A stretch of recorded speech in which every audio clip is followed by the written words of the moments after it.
Parlons infrastructure. Les travaux au chantier du barrage de Zongo doivent reprendre dans le plus bref délai. Le Premier ministre Matata Ponyo, qui l'a déclaré, a effectué sur instruction du chef de l'État Joseph Kabila Kabange une visite d'inspection du barrage Zongo 2. Un objectif qui doit être atteint pour le développement socio-économique de la République. Souzi Kibira Omari nous signe ce reportage.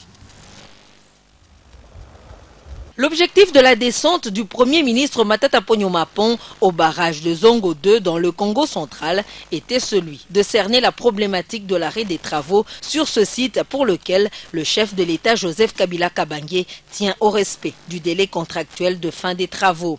Matata Ponyo Mapon a été accueilli sur place par le ministre de l'Énergie Matadi Nenga ainsi que la délégation de l'entreprise Sino Hydro qui a la charge de sortir du sol du Congo central une centrale d'une puissance de 150 MW.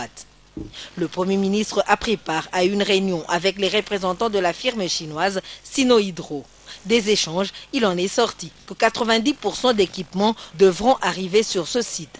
Il s'agit des pièces de turbine, des alternateurs et des transformateurs. Ces partenaires du gouvernement ont salué la volonté du chef de l'État pour la concrétisation de ce projet ainsi que l'accompagnement des institutions de la République aux efforts de la Société nationale d'électricité.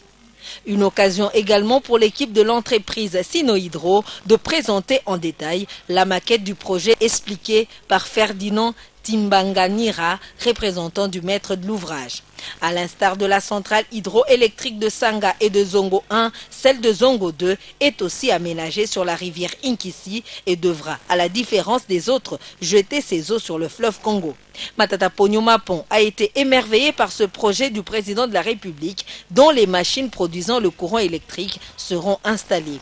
L'atelier de fabrication électromécanique où sont entreposés les gros équipements a également été visité. Nous avons été instruits par son Excellence Monsieur le Président de la République de passer sur terrain pour pouvoir évaluer l'état d'avancement de ces travaux et surtout nous enquérir sur les motifs profonds et objectifs de l'arrêt des travaux. Et nous sommes en train de réaliser effectivement que ces travaux se sont arrêtés, mais qu'il y a urgence, conformément à la volonté du chef de l'État, de redémarrer le plus rapidement possible les travaux pour que de l'énergie soit offerte à la population quinoise et afin que les travaux de développement, les travaux de la révolution, de la modernité puissent s'exécuter conformément aux normes classiques. Avec une chute de 105 mètres pour une puissance de 150 MW, les ménages de la ville de Kinshasa, ceux du Congo central ainsi que les industriels sont comptés sur la liste des bénéficiaires de ces méga-projets.